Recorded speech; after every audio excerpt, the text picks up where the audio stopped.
In automated goal-based testing, the objective is to exercise as much as possible the realistic scenarios that a user could want to perform on a GUI application. A goal is the endpoint of the execution of some application's task that is meant to achieve some desirable state in a user's workflow. The user intends to advance the state of the application from point A to point B. For instance, the user may wish to bold and italicize some text, and does so in order to get to a point where they can continue writing their document. There are many ways to achieve their goal of formatting text this way. Yet, as many possibilities as there are, they all must be tested in a real interface. And that is where goal-based testing comes in. Software testing tools in use today overcome the burden of having to create GUI test cases one by one by generating all test cases in the suite all at once. But these approaches often don't meet the needs of goal-based testing. In our leading example, for instance, the sequences that state-of-the-art test suite generators generate may click the bold button multiple times or weave nonsensibly among the two buttons, leaving the test through nonsensical actions that never truly reach the goals in a way a real user would have. These miss common paths of end-user use cases that one might expect to be tested before release. In our approach, adapted from the Guitar Framework's approach, each test case is backed by a model dynamically extracted from the interface to ensure that each can be reenacted reliably. We have developed implementations of generator output constraints to add realism to the generated test cases. The tester can customize these constraints to shape the output.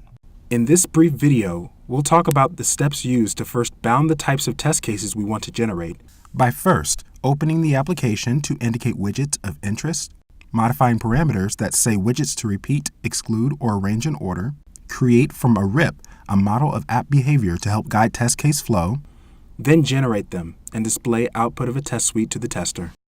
We're going to use JEdit, a GUI-based programmer's text editor. We're going to make an example of all ways to altogether bold, italicize, and change background color of certain text within JEdit. Our goal was adapted from a related question on StackOverflow.com about how to change the background color of text within an open Java source file.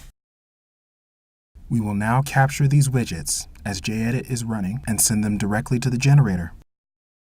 According to Stack Overflow, to reveal the widgets we need to first reveal a set of options hidden deep in JEdit's menu system. Once we have it open, we can choose freely among the shown options. We limit it to choosing just these three. For the part where we choose text color from a palette, we use both our keyboard and mouse to capture this step.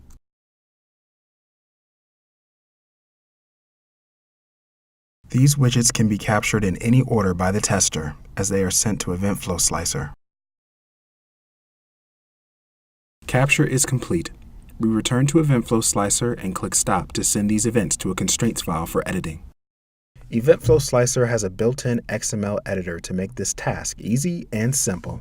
We specify here that we want a rule that requires the use of the italics checkbox and bold and background color checkboxes in every test case. Each time the user advances the constraints editor to a new page, updates are made to the constraints file.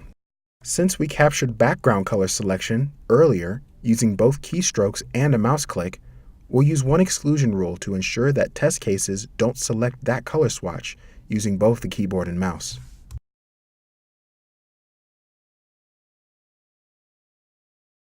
And finally, we simply ensure that the background color selection button appears only after the background color feature is activated.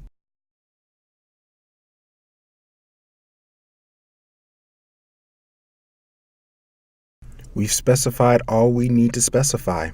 Our constraints are now ready. We simply click the RIP button to dynamically extract some data for feasible test case generation. We can then return to EFS to click the Generate Test Cases button, which will write test cases to our results directory and then show us how many test cases we generated. Notice that the atomic rule that we defined earlier has made sure that all of our widgets that we wanted in order appear in order. We can now replay our test cases using our modified guitar replayer. Here is a clip of replay in action. After a short period of manual input through capturing and editing constraints, The tester can witness the result of generating hundreds of test cases that meet a particular goal.